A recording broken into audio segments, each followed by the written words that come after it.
Alin sa mga sumusunod ang hindi kabilang sa mga pangunahing bahagi ng pananalita? A. Pangalan. B.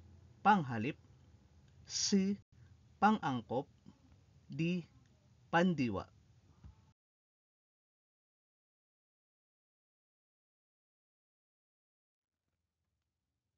Answer: C. Pangangkop. Paliwanag: ang pangalan, panghalip, at pandiwa ay itinuturing na mga pangunahing bahagi ng pananalita dahil mayroon silang sariling kahulugan at gamit sa pangungusap.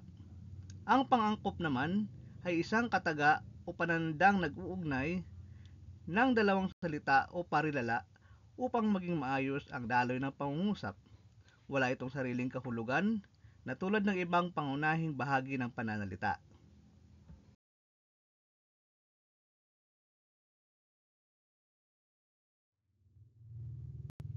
Sa pangungusap na, ang mabilis na pagtakbo ng aso ay nakakabilib. Ano ang tungkulin ng salitang nakasalungguhit?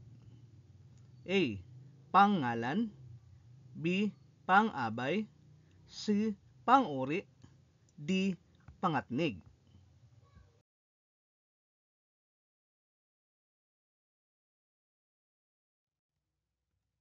Answer: letter C. Pang-uri. Paliwanag: ang salitang mabilis ay naglalarawan sa pangalang pagtakbo. Ang pang-uri ay bahagi ng pananalita na nagbibigay turing o naglalarawan sa pangalan o panghalip.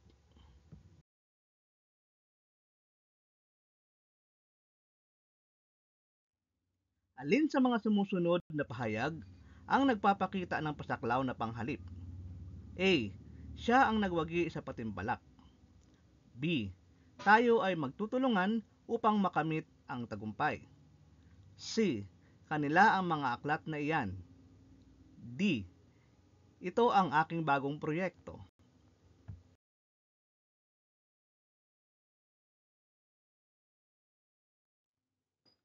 Answer: letter B. Tayo ay magtutulungan upang makamit ang tagumpay. Paliwanag: ang panghalip na tayo ay pasaklaw dahil kinabibilangan nito ang nagsasalita at ang kanyang kausap o mga kasama. Ipinapakita nito ang pagkakaisa at pagsasama sa isang grupo.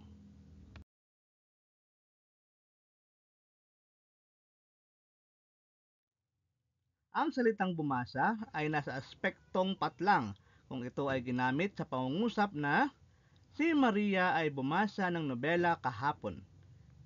A. Perpektibo. B. Imperpektibo. C. Kontemplatibo.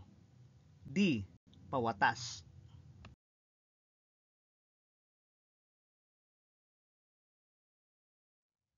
Answer: letter A.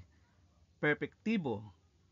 Paliwanag: ang aspektong perpektibo ng pandiwa ay nagpapakita na ang kilos ay natapos na. Sa pangungusap, ang bumasa ay nagpapahiwatig na ang pagbabasa ng nobela ay nangyari at natapos na kahapon.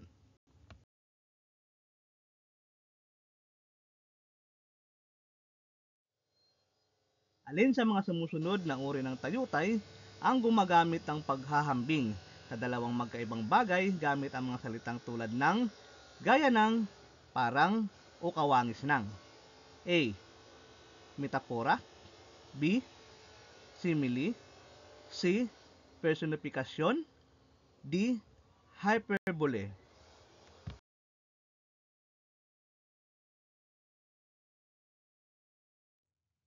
Answer: letter B. Simile.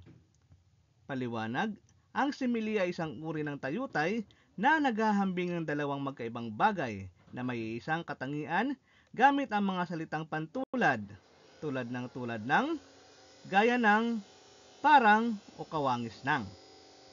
God bless. Soon Professional. Don't forget to subscribe.